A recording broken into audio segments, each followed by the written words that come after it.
சரசு சமையலுக்கு வரவேற்கிறேன். சரசு சமையலில் இன்றைக்கி நம்ம பார்க்க போகிறது மிளகு தக்காளி கீரை சப்பாத்தி. மிளகு தக்காளி கீரை சப்பாத்திக்கு தேவையான பொருட்கள்: கோதுமை மாவு, மிளகு தக்காளி கீரை, பாசி பருப்பு, ஆயில் தேவைக்கு, உப்பு தேவைக்கு, ஒரு பச்சை மிளகாய், 2 பல் பூண்டு, சிறிதளவு ஜீரகம், 4-5 சின்ன வெங்காயம், தயிர் 2 டீஸ்பூன். இப்போ நான் ஒரு 5-6 சப்பாத்திக்கு தேவையான அளவுக்கு ஒரு 4 ஸ்பூன் பாசி பருப்பை 2 சவுண்டு விட்டு நல்லா கொஞ்சம் ரொம்ப குழைய இல்லாமல் வேக வச்சு எடுத்து வச்சுருக்கிறேன். இப்போ அதை வாணலியில் போட்டுட்டு அதோடையே நான் கீரை தண்ணியில் நல்லா அலசிட்டு வச்சுருக்கேன். நம்ம கீரையும் சேர்த்துடலாம். அதோட கீரையை சேர்த்துட்டு கொஞ்சம் கெட்டியாக இருக்கும் இல்லையா, அதனால் அந்த பாசிப்பருப்பு வெந்த தண்ணியை கொஞ்சமாக இதில் மிக்ஸ் பண்ணிக்கலாம். கீரை ஓரளவுக்கு பாதி அளவுக்கு வேகணும். இப்போ இதுலேயே நம்ம இந்த 2 பல் பூண்டு, ஒரு 4 சின்ன வெங்காயம், ஒரே ஒரு பச்சை மிளகாய், ஜீரகம் சும்மா கொஞ்சோண்டு ஒரு 1/2 டீஸ்பூன் கூட வேண்டாம், அதை விட கம்மியாக கொஞ்சமாக போட்டு எல்லாத்தையும் ஒன்றா போட்டு இந்த கீரைக்கு தேவையான உப்பு மட்டும் சும்மா கொஞ்சமாக இப்போ நான் போடுறேன். அப்புறமா நம்ம சப்பாத்திக்கு தேவையான உப்பு மாவில் போட்டுக்கலாம். இதை ஒரு 2 நிமிஷம் நல்லா வதக்கிட்டு, ஆயிலே நீங்கள் விட வேணாம், அந்த பருப்பு இருக்கிறதுலே வெந்திருக்கிறதுலே இதை கூட போட்டால் நல்லா வெந்துடும். இது ஒரு 3-4 நிமிஷம் நல்லா வதங்கிடுச்சு. தண்ணி இருந்தால் வெளியில் தெரிச்சிரும். அதனால் அந்த தண்ணி சுண்டுற வரைக்கும் நல்லா வதக்கிட்டு இதை மிக்ஸி கப்பில் போட்டு நல்லா அரைச்சிருங்க. அரைச்சிட்டு இப்போ மாவோட மிக்ஸ் பண்ணி பிசைஞ்சு நம்ம சப்பாத்தி போட போகிறோம். இந்த அளவுக்கு இருக்கும்போது நம்ம அடுப்பை நிப்பாட்டிடலாம். இப்போ இதை நல்லா ஆறின உடனே மிக்ஸி ஜாரில் போட்டு நம்ம அரைச்சிக்கிறோம்.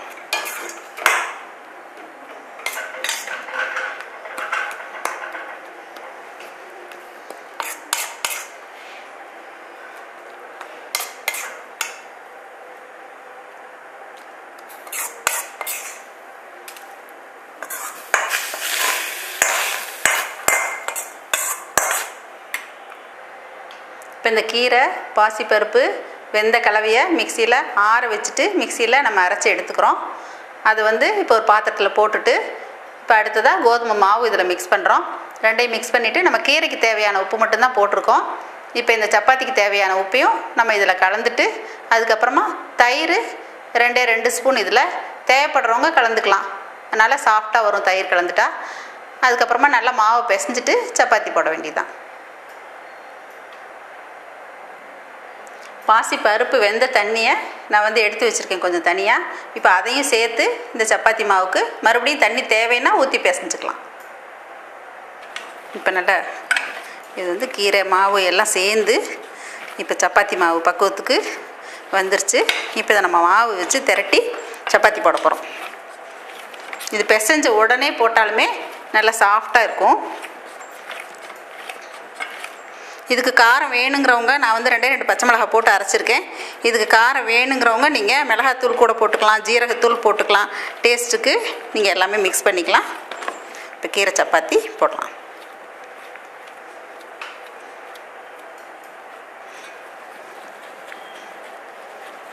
இப்போ கீரை கொஞ்சம் மாவு போட்டுட்டு நம்ம சப்பாத்தி திரட்டிக்கிறோம். ஆயில் விட்டும் திரட்டலாம்.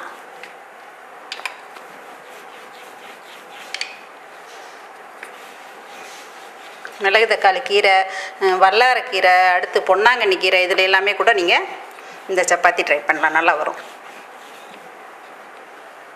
வெந்தய கீரையில் கூட இந்த மாதிரி செய்யலாம். நீங்கள்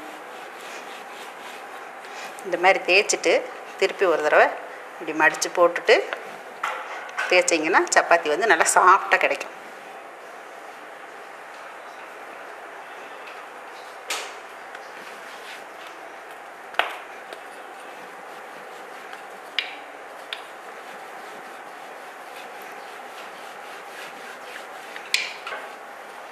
நீங்கள் டயட்டில் இருக்கவங்கன்னா லஞ்சோட இந்த சப்பாத்தி நீங்கள் ஒன்றே ஒன்று சாப்பிட்டீங்கன்னா அதுக்கப்புறம் உங்களால் ரைஸை எடுத்துக்கவே முடியாது, அந்தளவுக்கு கப்புன்னு ஆயிரும். அதனால் நீங்கள் இந்த சப்பாத்தி செஞ்சு பாருங்கள்.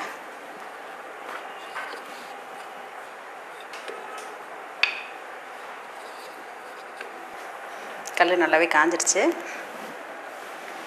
சப்பாத்தி தட்டி வச்சுக்கிறத இதில் போட்டலாம்.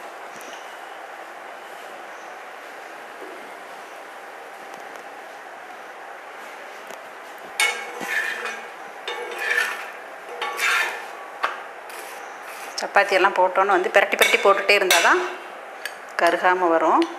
கொஞ்சமாக ஆயில் விட்டுக்கலாம். ஆயில் வேண்டான்னு நினைக்கிறவங்க ட்ரை சப்பாத்தியாக கூட சாப்பிட்லாம், நல்லாயிருக்கும்.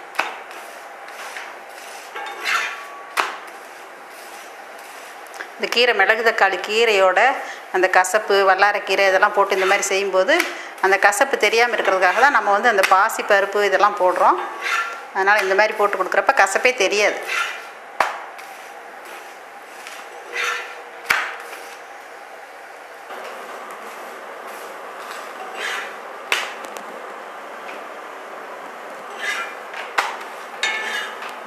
ரெண்டு பக்கம் பிரட்டி போட்டு எடுத்தாச்சு.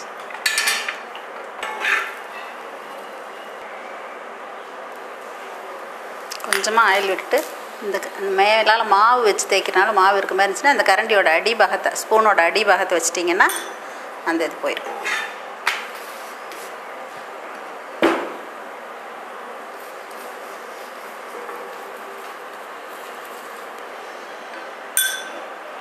இதுக்கெல்லாம் வந்து ஆயில் அதிகமாக விடவே வேண்டாம். ஏன்னா நம்ம வந்து கீரை சப்பாத்தி இதெல்லாம் வந்து டயட்காக தான் சாப்பிட்றோம். கிட்ஸ் எல்லாம் வந்து கீரை சாப்பிடாதவங்களுக்கு நீங்கள் இந்த மாதிரி சப்பாத்தியெல்லாம் போட்டு கொடுத்தீங்கன்னா நல்லா லைக் பண்ணி சாப்பிடுவாங்க. அந்த கசப்பே தெரியாது.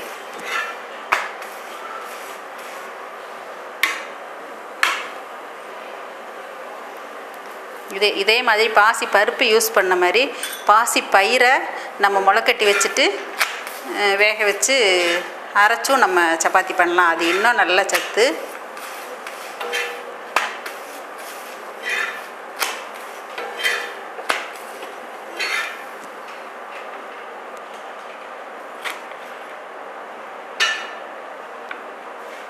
எந்த சட்னினாலும் கொத்தமல்லி சட்னி, புதினா சட்னி, தக்காளி தொக்கு, தக்காளி ஊறுகாய் இந்த மாதிரி எது வேணால் வச்சுக்கலாம். இதுலேயும் வந்து கேரட் ரைத்தா, முள்ளங்கி ரைத்தா இதெல்லாம் வச்சு சாப்பிட்டா கூட ரொம்ப நல்லா டேஸ்ட்டாக இருக்கும். வெறும் வாயிலே சாப்பிட்டா கூட இந்த சப்பாத்தி ரொம்ப டேஸ்ட்டாக இருக்கும். உடம்புக்கு சத்தான ஒன்று. நீங்களும் ட்ரை பண்ணி பாருங்கள்.